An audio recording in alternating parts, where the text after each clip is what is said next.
They say love conquers all, but in Alexandria it mostly just set things on fire. Welcome back to Brutal History for Sleep, where romance often comes with a body count. Before we unravel tonight's smoky little affair, don't forget to like, subscribe and share where you're watching from, and what time it is in your part of the crumbling empire. Thank you for helping this strange little corner of history grow. Tonight's story begins with a queen in exile, a Roman in someone else's palace, and a rolled-up carpet containing far more political chaos than fabric. From whispered deals to burning scrolls, this is the bedtime tale of how Caesar met Cleopatra, and how Alexandria nearly didn't survive it. It was 48 BCE, and Egypt was having what historians politely call succession issues, which is a nice way of saying that teenage siblings were trying to murder each other over who got to wear the fancy hat and rule the most valuable kingdom in the Mediterranean. Cleopatra VII, 21 years old and fresh from being exiled by her charming brother-husband Ptolemy XIII, was currently hiding in the desert with a small army and a rapidly dwindling supply of patience. Meanwhile, Julius Caesar, Rome's most dangerous man and someone who definitely hadn't planned on spending his vacation dealing with Egyptian family drama, had just arrived in Alexandria. Caesar was 52, battle-scarred and deeply annoyed. He'd been chasing his rival Pompey across the Mediterranean, only to discover that the Egyptians had helpfully murdered Pompey before Caesar could do it himself. Nothing ruins a good revenge plot quite like someone else finishing the job. So there, Caesar sat in the royal palace, surrounded by Egyptian courtiers who smiled too much and spoke in whispers, trying to figure out what to do with this mess of a kingdom. The palace was magnificent, naturally. Gold everywhere, marble columns that stretched toward heaven, and enough precious stones to fund a small war. Which, coincidentally, was exactly what was brewing outside. Cleopatra, however, had a plan, and like most plans conceived by desperate royalty, it was completely insane. She summoned her most trusted servant, a man named Apollodorus, who had apparently missed the day in servant school when they taught reasonable requests only. Cleopatra explained her idea. Apollodorus nodded, because when your queen asks you to roll her up in a carpet and smuggle her into a palace crawling with Roman soldiers, you don't really have the option of suggesting a nice letter instead. The carpet was expensive, Persian probably, the kind of thing that usually graced the floors of wealthy merchants, not the body of a desperate pharaoh. Cleopatra lay down on it, trying to look regal while simultaneously attempting to breathe through woven wool. Apollodorus began rolling, and rolling, and rolling some more. The result was a carpet that looked suspiciously lumpy and made occasional muffled sounds that carpets generally don't make. But Apollodorus was committed now. He hoisted the carpet queen onto his shoulders and began the long, sweaty walk to the palace. Getting past the guards was surprisingly easy. Apparently, when you're carrying what appears to be a very expensive floor covering, people assume you belong there. The Egyptian guards waved them through. The Roman sentries barely looked up, and soon Apollodorus was standing outside Caesar's private chambers, holding a carpet that was beginning to wriggle. He knocked. Caesar, who had been reviewing reports about grain supplies, and trying not to think about how much he missed Rome, looked up irritably. "What?" "A gift, my lord," Apollodorus said, which was technically true, from the merchants of Alexandria. Caesar waved him in, because when you're a Roman general occupying someone else's palace, you don't turn down gifts. They might be important, or valuable, or in this case, extremely illegal. Apollodorus entered, set the carpet down carefully and began to unroll it. Caesar watched with the mild interest of a man who had seen enough strange things that a midnight carpet delivery barely registered as unusual. The carpet unrolled and unrolled, and then Cleopatra tumbled out. She landed in a heap of silk and jewellery, hair askew, probably dizzy from the rolling, and definitely not looking like the intimidating pharaoh she was supposed to be. For a moment, she and Caesar just stared at each other. Caesar, who had been expecting maybe some nice tapestries, or possibly a small statue, was now looking at the most wanted woman in Egypt sitting on his floor wearing a expression that was half defiant, half mortified. "Your Majesty," Cleopatra said, as if being delivered via carpet was a perfectly normal way to conduct diplomacy. Caesar, to his credit, didn't reach for his sword. Instead, he did something that would change the course of history. He smiled. Not a polite smile, or a diplomatic smile, but the kind of smile that suggested he was genuinely amused by the sheer audacity of what had just happened. "Cleopatra," he said, "because really, who else would it be?" She stood up, brushing carpet fuzz from her dress and trying to reassemble what remained of her dignity. "I needed to speak with you, privately." "Most people use doors," Caesar observed. "Most people aren't being hunted by their own royal guards," Cleopatra replied. "Fair point." What followed was the strangest diplomatic meeting in Egyptian history.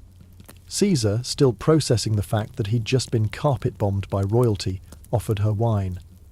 Cleopatra, trying to pretend that her grand entrance hadn't involved being rolled up like a scroll, accepted graciously. They sat in Caesar's private chambers, surrounded by maps and military reports, while outside the palace, Ptolemy XIII's supporters were probably planning their next move. Cleopatra spoke first. She had to. This was her one chance, her desperate gamble, and she wasn't about to waste it on small talk about the weather. "My brother," she began, and Caesar could already hear the disdain in her voice, "is 15 years old. He thinks ruling Egypt means giving orders and having people bow. He has no idea what it means to actually govern." Caesar nodded. He'd met Ptolemy XIII briefly when he'd first arrived in Alexandria. The boy had struck him as exactly the kind of teenager who would start a civil war because someone told him he couldn't have something. "He's also trying to kill me," Cleopatra continued matter-of-factly, "which is traditional, I suppose, but inconvenient for anyone who wants Egypt to remain stable." "And you?" Caesar asked. "What do you want?" Cleopatra met his eyes. "I want to rule Egypt, properly, without having to look over my shoulder every time I eat something, or sleep somewhere, or breathe near an open window." Caesar was quiet for a moment. He'd come to Egypt chasing Pompey, hoping to end Rome's civil war quickly and return home to deal with his next crisis. Instead, he'd found himself in the middle of someone else's family drama. The smart thing would be to pick whichever sibling seemed most likely to keep Egypt stable and get out as quickly as possible. But Cleopatra wasn't just any sibling. She was sitting in his chambers, having risked everything on a carpet-based infiltration plan, speaking to him like an equal rather than a supplicant. And Caesar, who had spent most of his life surrounded by people who told him what they thought he wanted to hear, found this refreshing. "Your brother has the backing of the royal council," he said, "and the army." "My brother," Cleopatra said, "has the backing of old men who think that being male automatically makes him qualified to rule. The army follows whoever pays them. And the people," she paused, "the people remember that I actually know their names."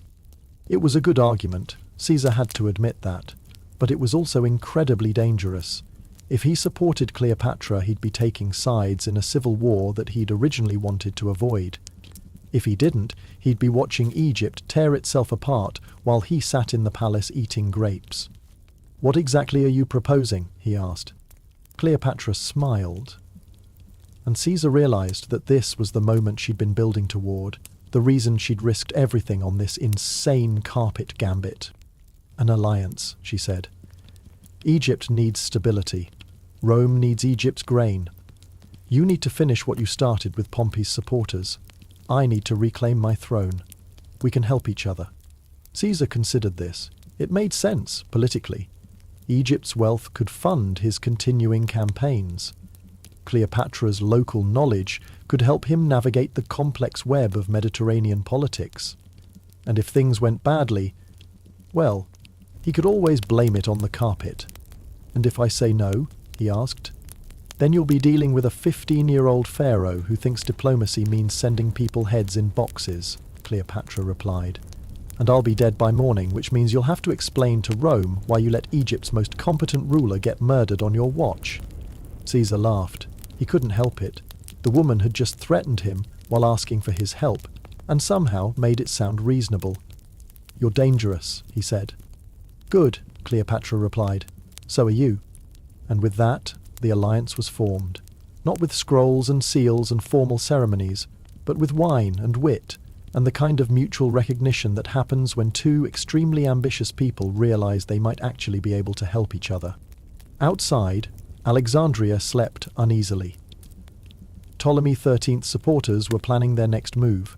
The royal council was meeting in hushed rooms, drawing up lists of enemies and allies. and somewhere in the distance, the sound of metal on stone suggested that someone was sharpening weapons. But inside Caesar's chambers, the most powerful man in Rome and the rightful Queen of Egypt were making plans that would reshape the Mediterranean world, and it had all started with a carpet. Caesar offered Cleopatra a place to stay in the palace. She accepted because really, where else was she going to go?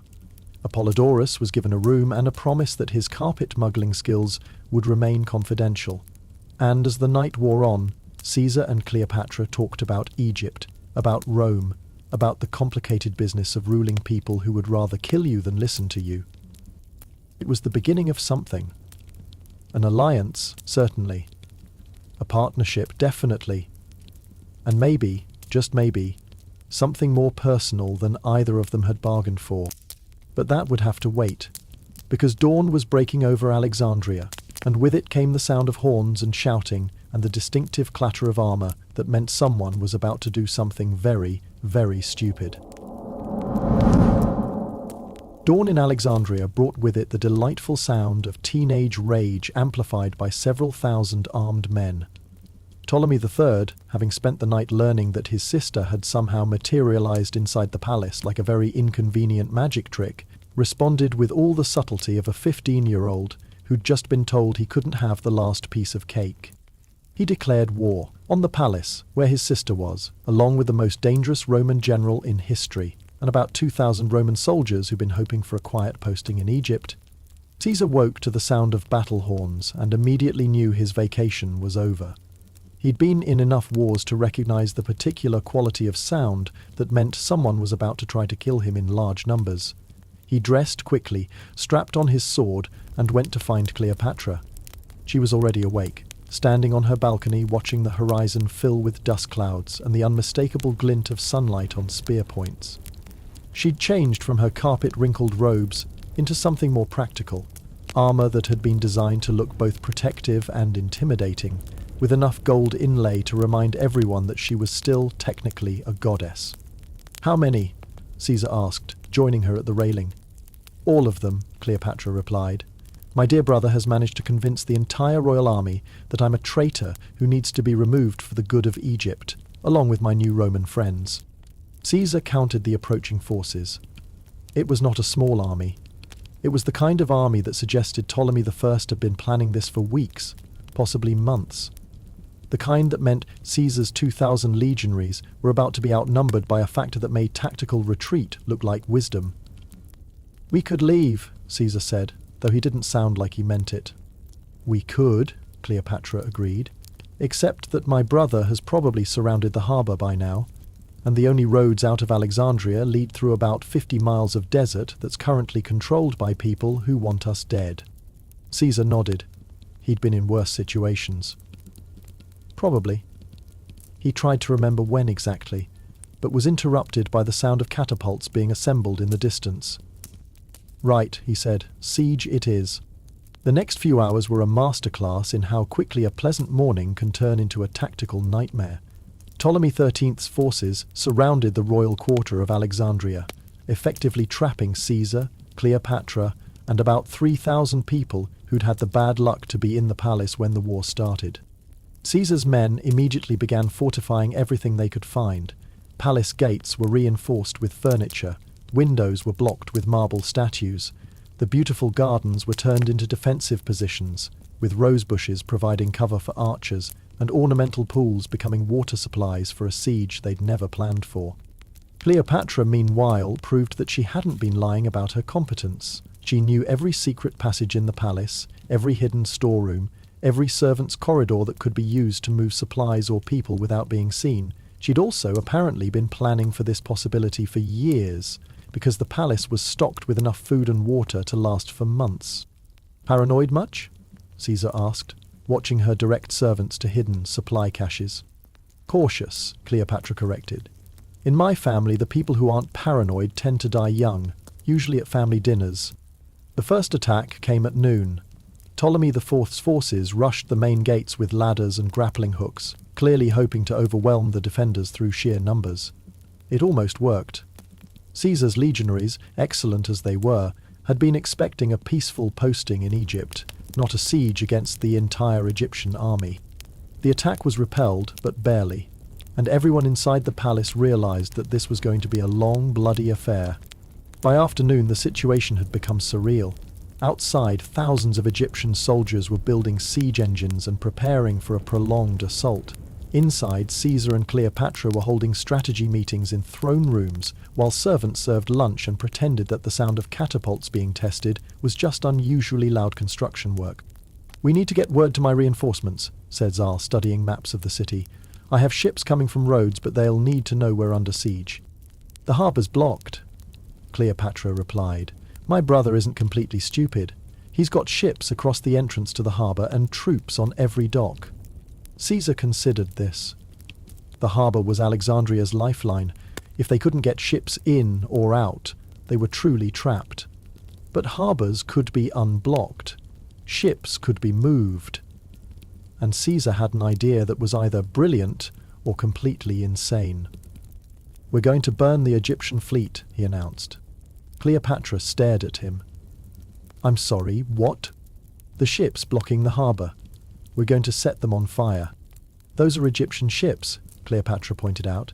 "Egypt's ships, the ones that belong to the country I'm trying to rule." "Do you want to rule a country or rule a harbour?" Caesar asked. "Because right now, we can't have both." It was a fair point, if a deeply frustrating one. Cleopatra had spent years building Egypt's naval power, and now she was being asked to burn it to save her own life. But Caesar was right. If they couldn't break the harbour blockade, they were all going to die in the palace. And then Ptolemy XIII could have all the ships he wanted. "Fine," she said, "but you're explaining this to the admiral." The plan was simple, which usually meant it was either going to work perfectly or fail spectacularly. Caesar's men would take small boats, approach the Egyptian fleet under cover of darkness, and set fire to as many ships as possible. The resulting chaos would hopefully allow reinforcements to get through. What Caesar hadn't counted on was the wind. The fire started exactly as planned. Small boats, Greek fire, Egyptian ships going up in flames like torches, the harbour lit up like a festival, and the Egyptian fleet began to burn magnificently. The problem was that the wind was blowing toward the city, and Alexandria, like most ancient cities, was built largely of wood and fabric, and other things that burned very, very well. The flames jumped from ship to ship, then from ship to dock, then from dock to warehouse, then from warehouse to whatever was nearby. Within an hour, half the harbour district was on fire, and some of those warehouses had been storing scrolls from the Great Library. Caesar, watching from the palace walls, realized that he'd just accidentally committed one of history's great acts of cultural vandalism. The Library of Alexandria, the greatest repository of knowledge in the ancient world, was burning, and it was his fault. "This is bad," he muttered. "This is very bad," Cleopatra agreed, watching smoke pour from the library district. "Do you know how many irreplaceable scrolls are stored in those warehouses?" Caesar didn't want to know. He really, really didn't want to know.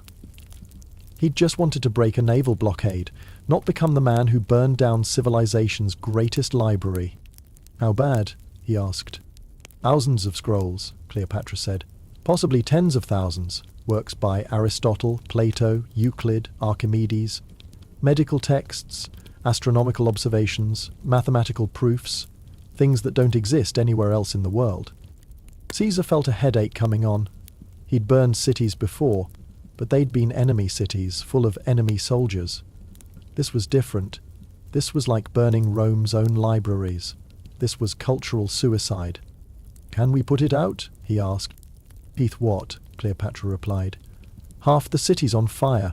The fire brigades are either fighting the flames or fighting each other, and your brother's army is still outside the gates." The fire burned for 3 days. When it finally died down, a significant portion of Alexandria's harbour district was ash, along with an unknown number of scrolls, books, and irreplaceable texts. Later, Caesar would claim that the damage was minimal, that only a small section of the library was affected. But people who were there remembered the smoke, the burning papyrus falling like snow, the smell of 10,000 years of accumulated knowledge going up in flames.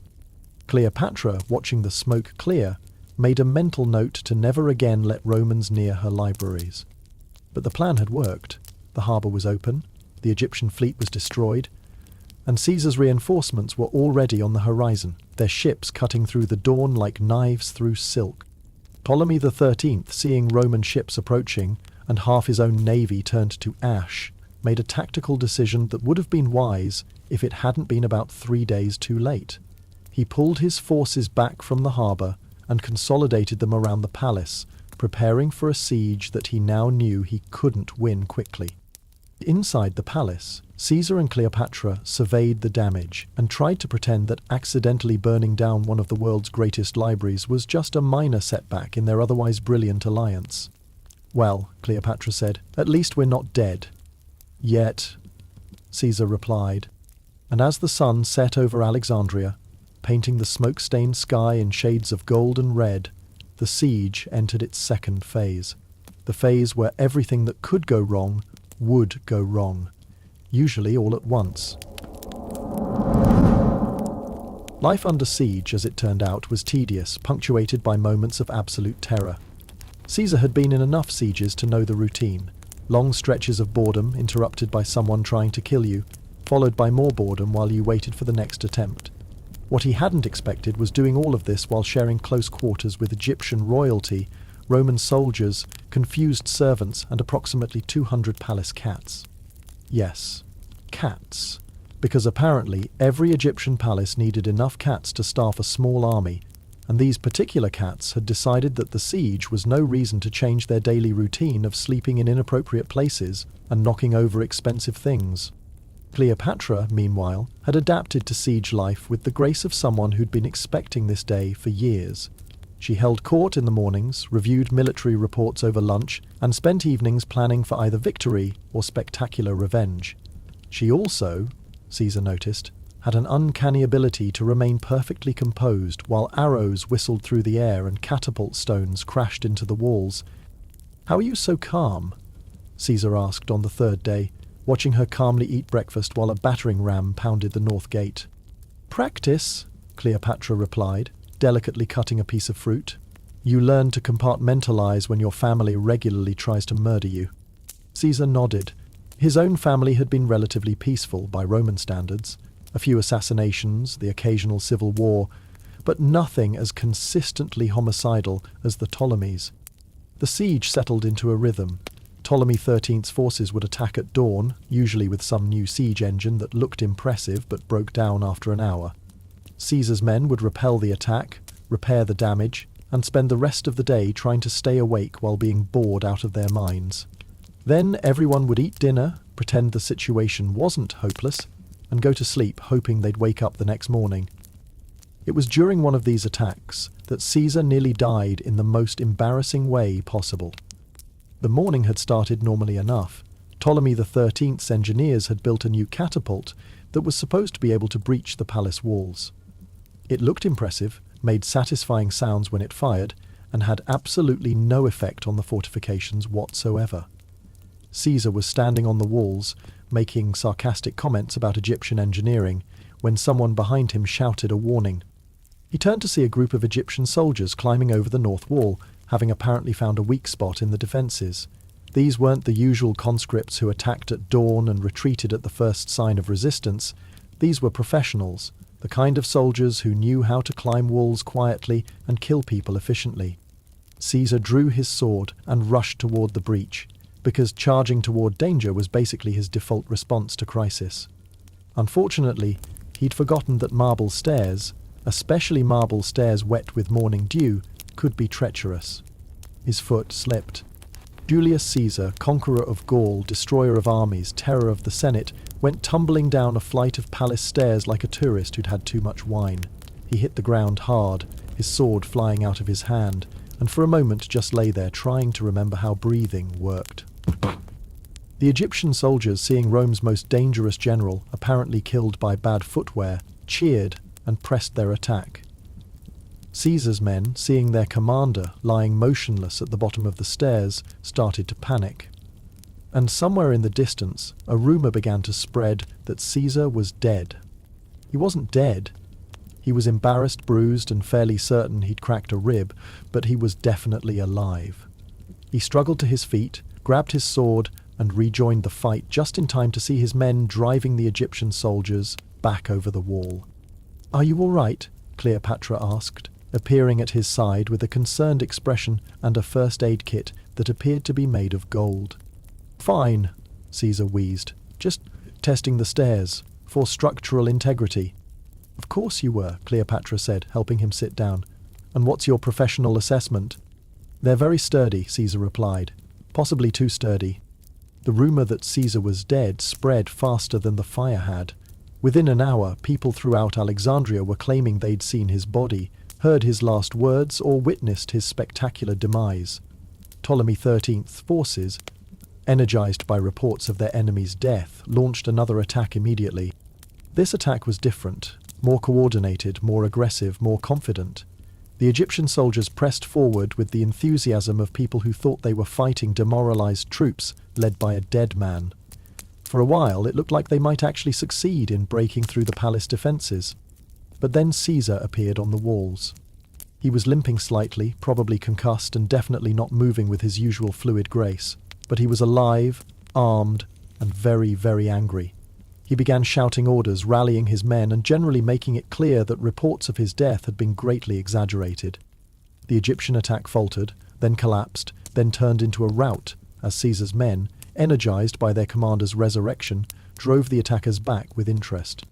"You know," Cleopatra said, watching the retreat from the palace walls, "you could have just sent someone to tell them you were alive, instead of, dramatically revealing yourself at the climactic moment." "Where's the fun in that?" Caesar replied. The siege continued. Days blended into weeks. The palace began to feel like a very luxurious prison, filled with increasingly creative attempts to kill them all. Ptolemy XIII's engineers tried tunneling under the walls. Caesar's men counter-tunneled and collapsed the tunnels. The Egyptians tried building a siege tower. The Romans set it on fire. Someone attempted to poison the water supply. Someone else attempted to poison the wine. And through it all, the cats continued their daily routine as if nothing unusual was happening. It was during this period that Caesar nearly died for the second time, and this time it really was embarrassing. The assassination attempt came at dinner. Caesar was eating with Cleopatra and several of his officers, discussing plans for breaking the siege, when a servant approached with a bowl of what appeared to be figs. Fresh figs were a luxury during the siege, and Caesar reached for one without thinking. "Don't," Cleopatra said sharply. Caesar's hand froze halfway to the bowl. "Don't what?" "Don't eat the figs," Cleopatra replied. "That's not our servant." Caesar looked more carefully at the man holding the bowl. He was dressed like a palace servant, but his hands were wrong. Too calloused, too scarred, too much like someone who'd spent years holding weapons instead of serving trays. "Ah," Caesar said. "Poison?" "Probably," Cleopatra agreed. "Or, possibly, just very sharp knives hidden in the fruit." The false servant, realizing his cover was blown, dropped the bowl and reached for a dagger. Caesar, still sitting at the table, threw a wine cup at the man's head. It was a good throw, and the assassin went down hard, unconscious, before he hit the floor. "Nice aim," Cleopatra said. "Thank you," Caesar replied, "though I was aiming for his chest." "Well," Cleopatra said, "the important thing is that you're not dead." "Again," Caesar added. "Again," Cleopatra agreed. The siege was beginning to wear on everyone. Food supplies were holding steady, but morale was starting to crack. Caesar's men were professional soldiers, but they'd signed up to fight in battles, not to sit in a palace playing defense while Egyptian engineers came up with increasingly creative ways to kill them. And then the fire started again. Not the harbour this time. One of the palace's wings, probably started by an incendiary arrow that had gotten lucky. The flames spread quickly through the eastern section of the palace, consuming priceless artworks, irreplaceable tapestries, and several rooms full of scrolls that had been evacuated from the library district. Caesar, watching more knowledge go up in smoke, decided that he was officially tired of this siege. It was time to do something dramatic, dangerous, and probably stupid. In other words, it was time to break out. "We're going to attack," he announced at the evening briefing. His officers stared at him. "Attack what, sir?" "Everything," Caesar replied. "The harbour, the siege engines, the command posts, all of it." "Sir," one of his centurions said carefully, We're outnumbered 3-1, and we're surrounded. Yes, Caesar agreed, which is why they won't be expecting it. Cleopatra, listening to this exchange, realized that her Roman ally was either a genius or completely insane. Possibly both. What exactly are you proposing? She asked. A breakout, Caesar said. We hit them at dawn when they're expecting another defensive day. We take out their siege engines, scatter their forces, and break their ability to maintain the siege. And then what? Cleopatra asked. Then we wait for my reinforcements to arrive and finish the job, Caesar replied. It was a plan that could work, or it could get them all killed. But as Cleopatra looked around the smoke-stained palace, watching her servants trying to put out fires while catapult stones crashed through the windows, she realized that staying put wasn't really an option either. All right, she said, but I'm coming with you. You're staying here, Caesar said. This is going to be dangerous. This is my country, Cleopatra replied. These are my people, and if we're going to win this war, they need to see that their queen is willing to fight for her throne. Caesar considered this. It was a good point, and he'd learned, over the past few weeks, that arguing with Cleopatra was usually futile. Fine, he said, but you're wearing armor. I always wear armor, Cleopatra replied. Caesar looked at her current outfit, which appeared to be made entirely of silk and gold jewelry. That's not armor, he said. It's diplomatic armor, Cleopatra replied. Different kind of protection.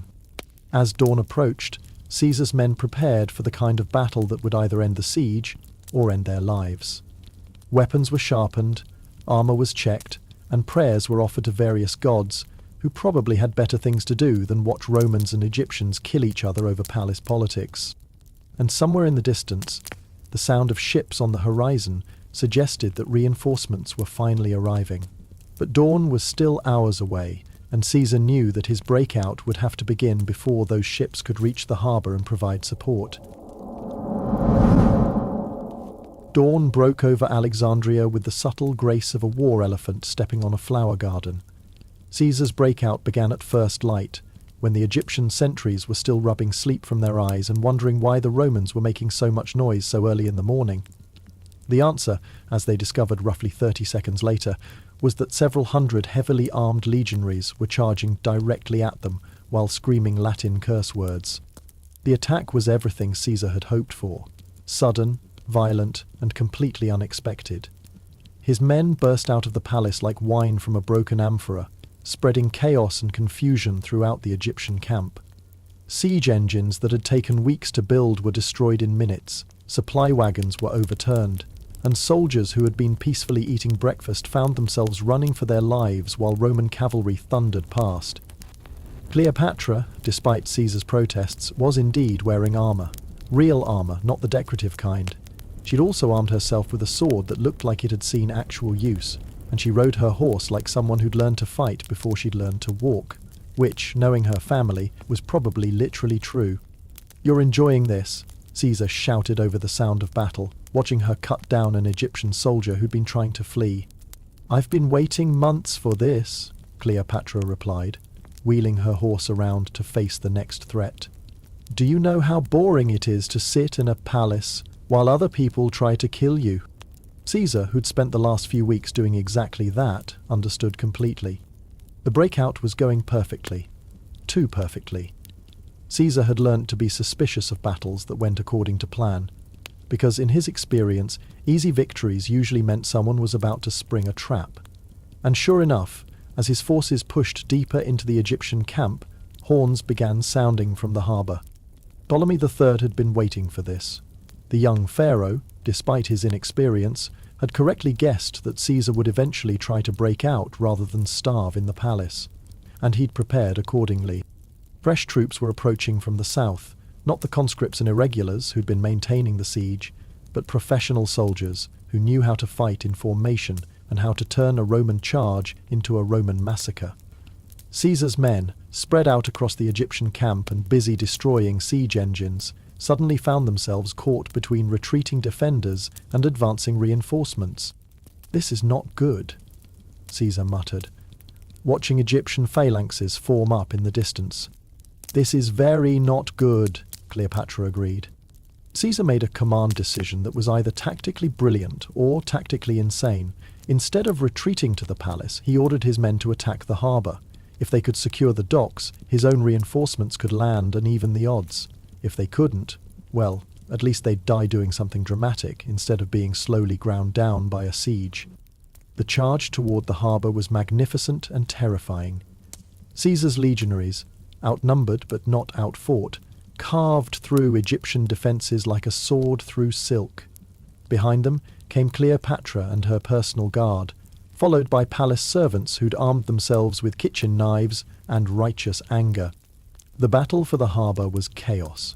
Egyptian soldiers and Roman legionaries fighting hand-to-hand on the docks while ships burned in the background. Arrows flying in every direction, catapult stones crashing into buildings. And somewhere in the middle of it all, a 15-year-old pharaoh trying to rally his troops while staying far enough from the fighting to avoid getting killed. Ptolemy XIII, despite his youth, was not a coward. He was simply intelligent enough to realize that dead pharaohs make poor leaders. But as he watched his forces being pushed back toward the water, he made a decision that would define the rest of his very short life. He was going to lead from the front.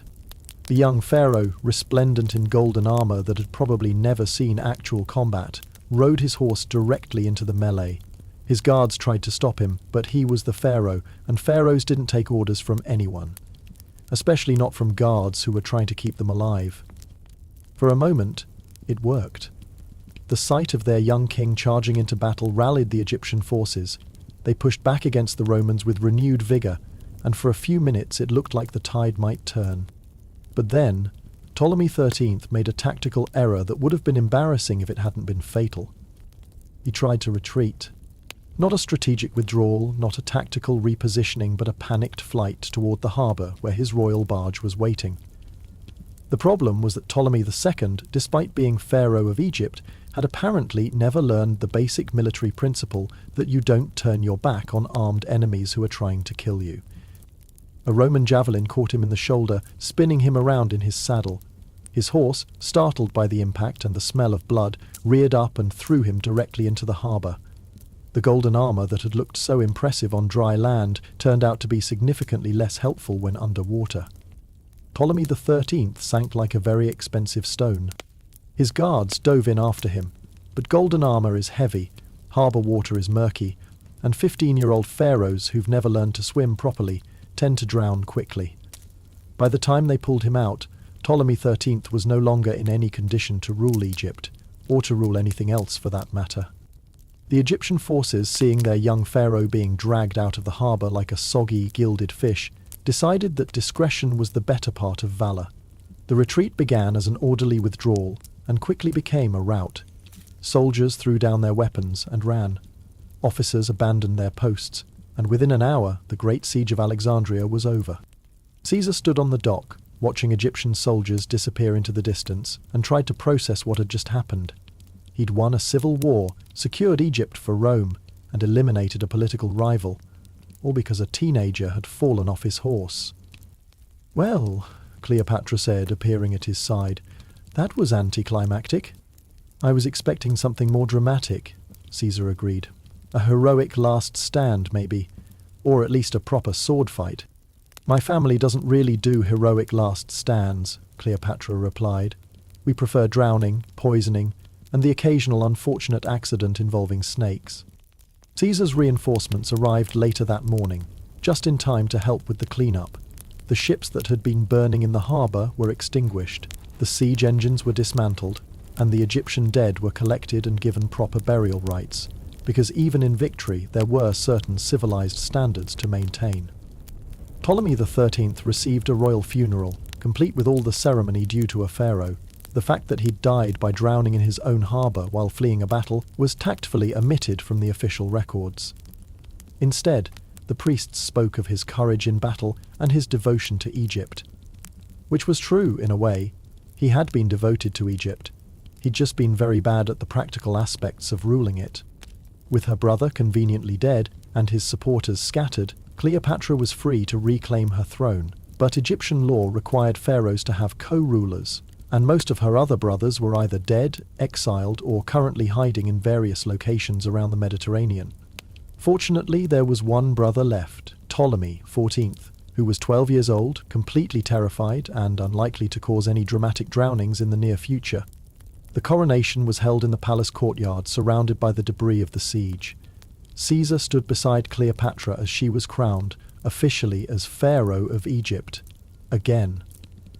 The ceremony was beautiful, traditional, and carefully designed to remind everyone that Egypt was still Egypt, even if it now had some very prominent Roman guests. "Congratulations," Caesar said afterwards, as they watched the crowd celebrating in the streets below. "Thank you," Cleopatra replied. "Though I notice you're not leaving. Are you asking me to leave?" "I'm asking why you're staying." Caesar considered this. The honest answer was that he was enjoying himself. Egypt was wealthy, politically stable now that the drowning incident was behind them, and ruled by someone who was both intelligent and interesting. Rome, by contrast, was full of senators who wanted to kill him, and citizens who expected him to solve problems that couldn't be solved with swords. "Egypt needs time to recover," he said diplomatically, "and Rome needs Egypt to be stable." "Of course," Cleopatra said. "Very practical."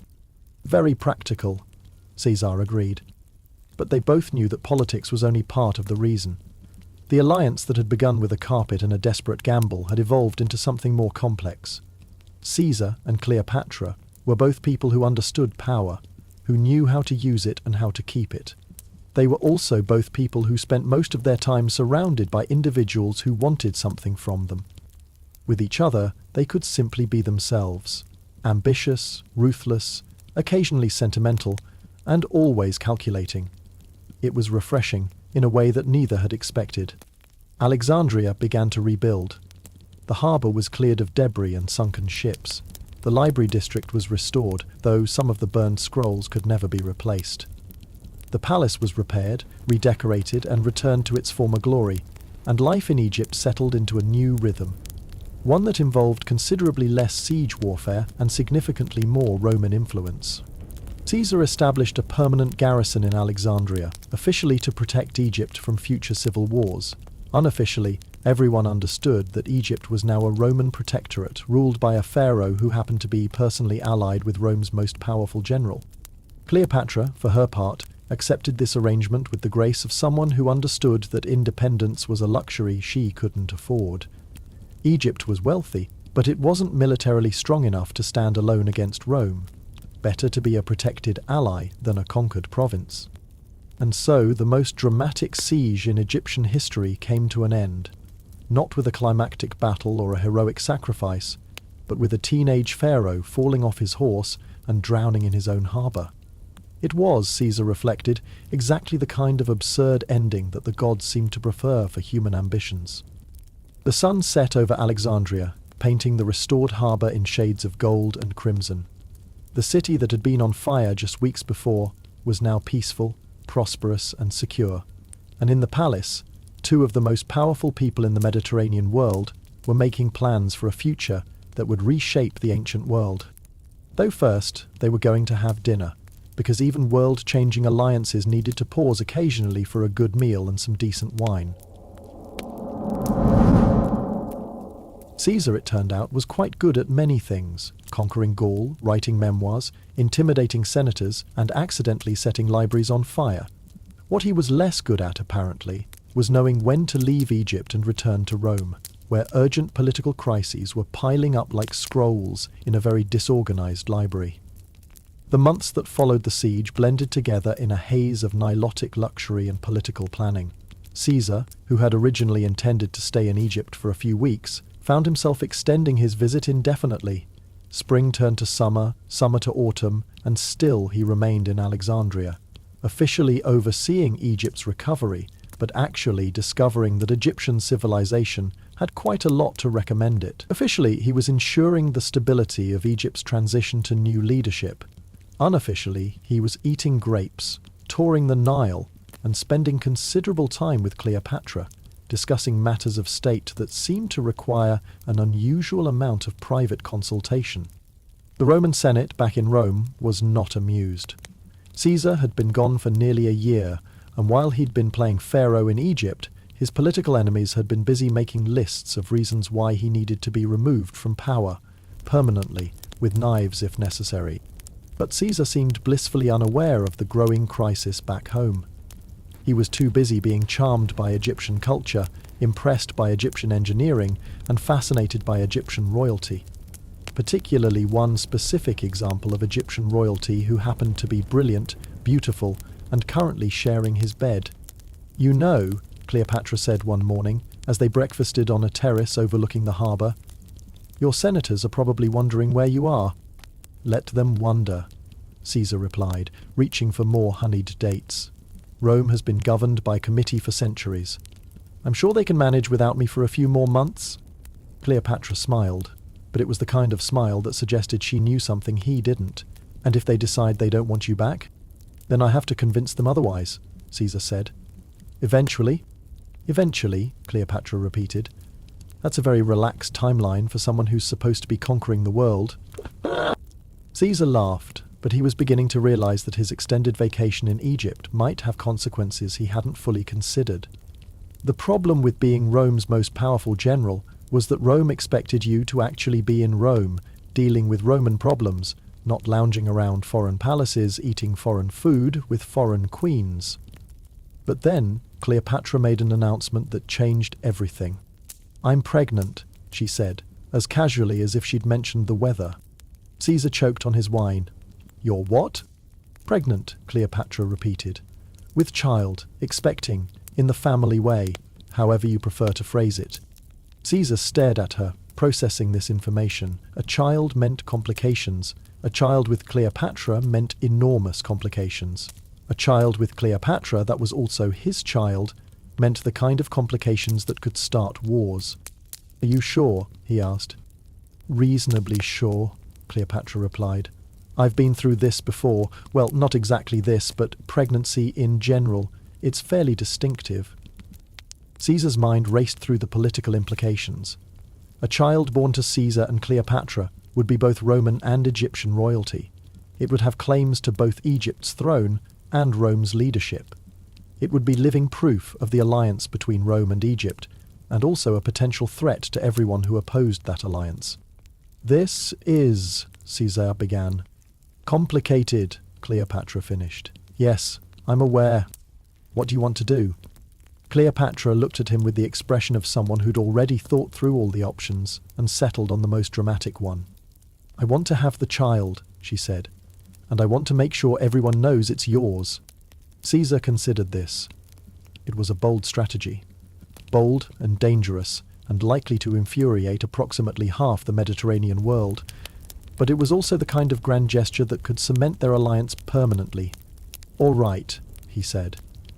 "But we're going to need to be very careful about how we handle this." "Oh, I have plans," Cleopatra said. "You're going to love them, or hate them, possibly both." The pregnancy proceeded smoothly, which was fortunate because everything else became considerably more complicated. Word of Cleopatra's condition spread through Alexandria like fire through a scroll warehouse, and from there it spread to Rome, where it was received with all the enthusiasm of a plague announcement. The Roman Senate was scandalized. Caesar's enemies were delighted, because they now had concrete evidence that their most dangerous rival was more interested in foreign entanglement than Roman duty. Caesar's supporters were nervous, because they knew that having a child with a foreign queen was exactly the kind of thing that could turn public opinion against their patron. Caesar, meanwhile, was discovering that expectant pharaohs had very specific ideas about how pregnancies should be managed. Cleopatra insisted on continuing her royal duties, which meant Caesar found himself attending meetings about Egyptian tax policy and Nile flood management, while trying to pretend he wasn't worried about the political crisis brewing back home. "You're distracted," Cleopatra observed one afternoon, watching him pace around the throne room while she reviewed reports from provincial governors. "I'm focused," Caesar replied, "very focused, on multiple things simultaneously." "That's called being distracted," Cleopatra said. "What's worrying you?" Caesar stopped pacing and looked at her. She was 6 months pregnant, glowing with health and apparently completely unconcerned about the fact that their child was going to be born into one of the most complicated political situations in ancient history. Everything, he said. Rome, Egypt, the Senate, the future. The fact that our child is going to have more enemies than most people have friends. Your child, Cleopatra said, is going to be the heir to two of the most powerful nations in the world. That comes with certain advantages as well as disadvantages. Such as? Such is the fact that anyone who wants to harm our child will have to go through both of us first, Cleopatra replied. And I don't think there are many people brave enough to try that. Caesar had to admit she had a point, but he was still worried. A child born to Caesar and Cleopatra would be a symbol of Roman-Egyptian cooperation. It would also be a target for anyone who opposed that cooperation. And in Caesar's experience, there were always people who opposed cooperation, usually with swords. The child was born in the spring, healthy and loud and unmistakably real. Caesar held his son for the first time in a palace chamber overlooking the harbour where he'd once burned half the Egyptian fleet, and realised that his life had just become infinitely more complicated. "What are we going to call him?" he asked. "Caesarion," Cleopatra replied. "Little Caesar." Caesar looked down at the infant, who was currently expressing his opinion of the world through vigorous crying. "He's going to need a better name than that." "He's going to need a lot of things," Cleopatra said. "A name is the least of our concerns." She was right. Caesarion would need protection, education, political allies, and probably a very good understanding of how to avoid assassination attempts. He would also need to learn how to navigate the complex relationship between Rome and Egypt, which was likely to become even more complex as he grew older. But for now, he was simply a baby. A very important baby, but still just a small person who needed food, sleep, and parents who weren't completely overwhelmed by the political implications of his existence. Caesar stayed in Alexandria for another month, officially to assure the stability of Egypt's succession. Unofficially, he was learning how to be a father while trying to ignore the increasingly urgent messages from Rome demanding his immediate return. Finally, political necessity forced his hand. The Senate had given him an ultimatum: return to Rome immediately or be declared an enemy of the state. Caesar, who had been declared an enemy of the state before and found it inconvenient, decided that he needed to return to Rome and sort out his political problems before they became military problems. The goodbye was difficult, not just because Caesar was leaving Cleopatra and their son, but because he was leaving them in a world that was about to become considerably more dangerous. News of Caesarion's birth had spread throughout the Mediterranean, and everyone with political ambitions was now calculating how this development affected their own plans. "I'll be back," Caesar promised. "I know," Cleopatra replied. "Just try not to get stabbed by senators while you're gone." "I'll do my best," Caesar said, though they both knew that avoiding senatorial assassination attempts was easier said than done. Caesar's departure from Alexandria was spectacular, because Caesar never did anything quietly. He left with a fleet of ships loaded with Egyptian gold, accompanied by Egyptian scholars who were supposedly going to establish cultural exchanges with Rome. He also left with a statue of Cleopatra, which he planned to install in a Roman temple as a symbol of Roman-Egyptian friendship. The statue was beautiful, expensive, and absolutely guaranteed to infuriate everyone in Rome who thought that Caesar was becoming too powerful, too foreign, and too fond of Egyptian queens. In other words, it was perfect. Rome received Caesar's return with the kind of enthusiasm usually reserved for plague outbreaks. The Senate was hostile, the people were confused, and his enemies were sharpening their knives. Literally, in some cases. But Caesar was confident. He had Egypt's wealth behind him, a son who symbolized the future of Roman-Egyptian cooperation, and a reputation for winning battles that everyone assumed were unwinnable. What could possibly go wrong? Everything, as it turned out. But that was still a few months in the future. For now, Caesar was simply the most powerful man in Rome, with a beautiful foreign queen, a baby son, and enough political enemies to fill a small Colosseum. The statue of Cleopatra was installed in the Temple of Venus Genitrix, where it sparked exactly the kind of controversy Caesar had expected. Roman matrons were scandalized, senators were outraged, and everyone else was fascinated by the marble representation of the woman who had apparently seduced Rome's greatest general. Caesar, meanwhile, began the delicate process of integrating his Egyptian experiences into his Roman political career. He spoke of Egypt's wealth, its cultural achievements, and its value as a Roman ally. He did not speak much about Caesarion, but everyone knew about the child, and everyone was calculating what that meant for the future of Roman politics. It was, Caesar reflected, exactly the kind of complicated situation that made governing an empire so interesting and so dangerous. Rome in the months following Caesar's return was like a pot of water that had been simmering for too long. Everyone could sense it was about to boil over, but no one was quite sure when or how violently it would happen. The years since Caesarion's birth had been marked by increasing tension between Caesar and the Senate, a slow-burning crisis that had finally reached the point where even Caesar's legendary confidence couldn't ignore the danger. Caesar, blissfully confident in his own invincibility, seemed to be the only person in the city who wasn't nervously checking corners for assassins. The Senate meetings had become exercises in barely contained hostility. Caesar would arrive with his usual swagger, propose legislation that expanded his power, and watch as senators who had once been his allies slowly moved to the other side of the chamber. Not literally, of course. That would have been too obvious. But the shift was unmistakable to anyone who understood Roman politics. "You're making them nervous," Cleopatra observed during one of their private conversations. She had arrived in Rome with Caesarion, ostensibly for a diplomatic visit, but actually because she wanted to see how bad things had become. "Good," Caesar replied, bouncing his son on his knee while reviewing reports from Gaul. "Nervous senators are compliant senators." "Nervous senators are also dangerous senators," Cleopatra pointed out, "especially when they're nervous about foreign influence on Roman politics." Caesar looked up from his reports.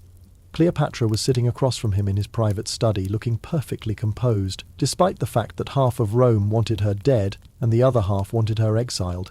She had, he noticed, taken to wearing Roman-style dress during her stay, though she'd kept her Egyptian jewellery. It was a diplomatic compromise that managed to offend everyone equally. "Are you suggesting I should be worried?" Caesar asked. "I'm suggesting you should be careful," Cleopatra replied. "There's a difference." Caesar laughed, but it sounded forced. The truth was, he was beginning to realize that his Egyptian adventure had created problems he hadn't anticipated. The Senate saw Caesarion as proof that Caesar was more interested in founding a dynasty than serving Rome. The people saw Cleopatra as evidence that their greatest general had been seduced by foreign luxury, and his enemies saw both as perfect excuses for removing him from power. "What would you do?" Caesar asked. "If you were in my position." "I'd probably have had them all killed by now," Cleopatra replied matter-of-factly. "But then, I'm Egyptian. We have a more direct approach to political problems. Romans prefer their assassinations to come with legal justification," Caesar said. "It's more civilized." "How thoughtful," Cleopatra said. The tension in Rome was becoming palpable. Caesar's supporters were outnumbered, his enemies were growing bolder, and the general population was beginning to whisper that maybe their greatest general had spent too much time in foreign palaces and not enough time remembering his Roman duties. The statue of Cleopatra in the Temple of Venus Genetrix had become a particular focal point for discontent. Romans would visit the temple, stare at the marble representation of Egypt's queen, and mutter about foreign influence and corruption. Some of the more creative critics had taken to leaving small offerings at the statue's base, usually rotting vegetables or unflattering poetry. "Me don't like me very much," Cleopatra observed after visiting the temple to see the statue for herself. "Me don't like change," Caesar replied. "Romans are suspicious of anything that threatens their traditional way of life. And what threatens their traditional way of life more than a foreign queen with a claim to Roman leadership through her son?" Caesar didn't answer, because they both knew the answer. Caesarion, small as he was, represented everything that conservative Romans feared about their changing world. He was living proof that Rome's future might be less Roman than they'd hoped.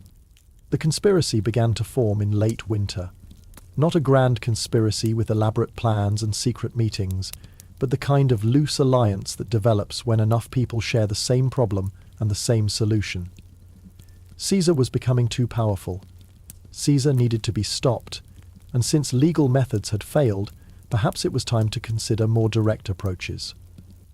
Marcus Brutus, whom Caesar had treated almost like a son, was one of the first to join, not because he hated Caesar personally, but because he genuinely believed that Caesar's ambitions were destroying the republic he'd sworn to protect.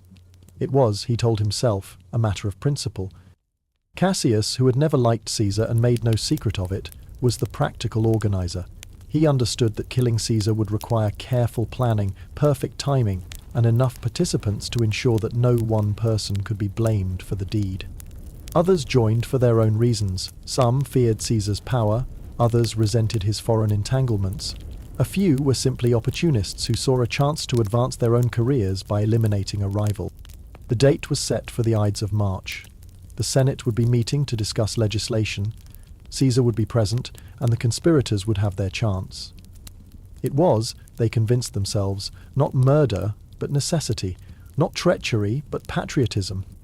Caesar, despite numerous warnings, seemed oblivious to the growing danger. A soothsayer had told him to beware the Ides of March. His wife had dreamed of his death.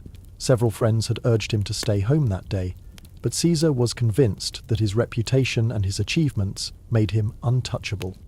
"You're going to the Senate meeting," Cleopatra said on the morning of March 15th. It wasn't a question. "I have to," Caesar replied, adjusting his toga. "There's legislation to consider."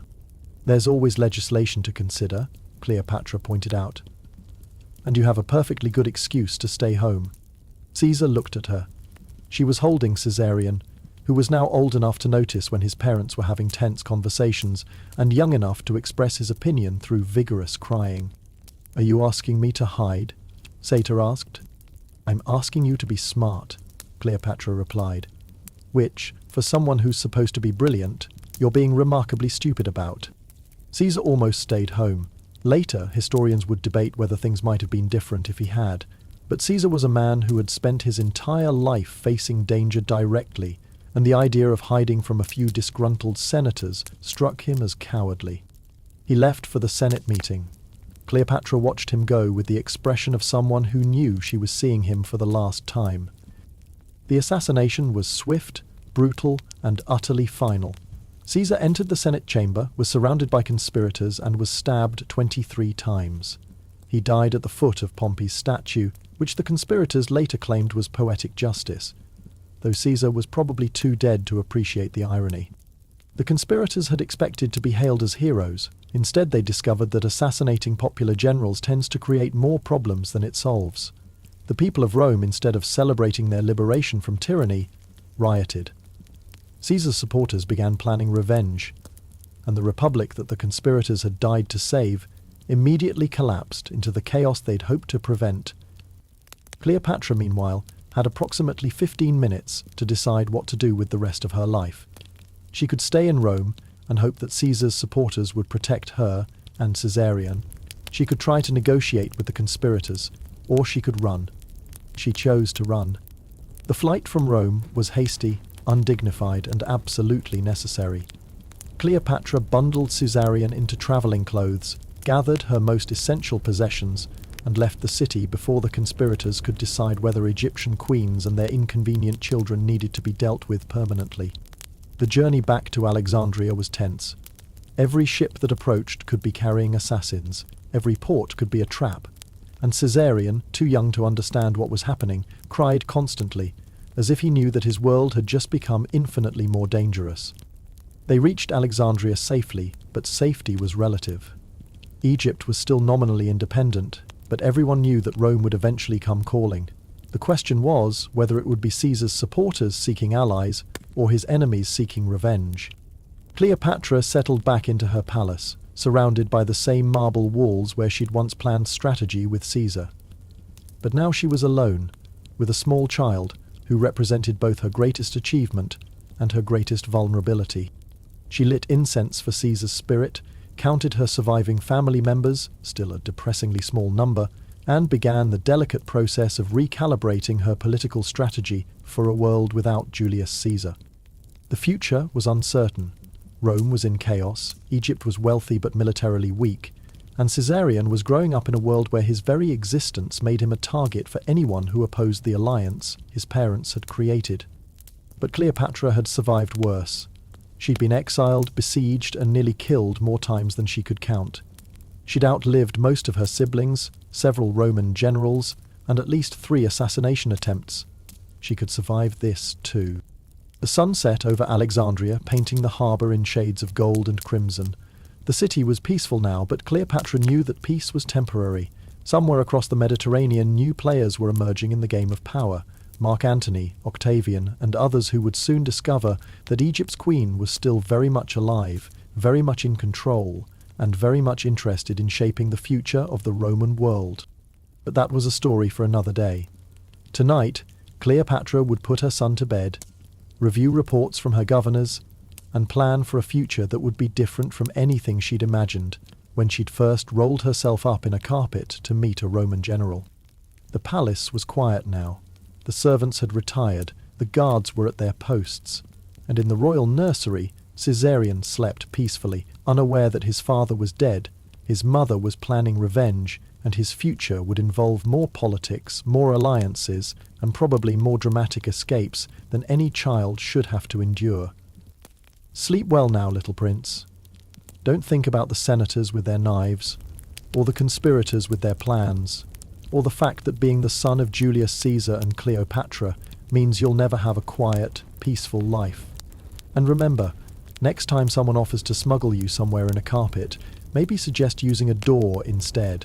It's less dramatic, but significantly more comfortable. Good night. And maybe don't keep scrolls near open flames. Thank you for listening, one last time. May your sleep be deep, your dreams quiet, and your mind at peace. Good night.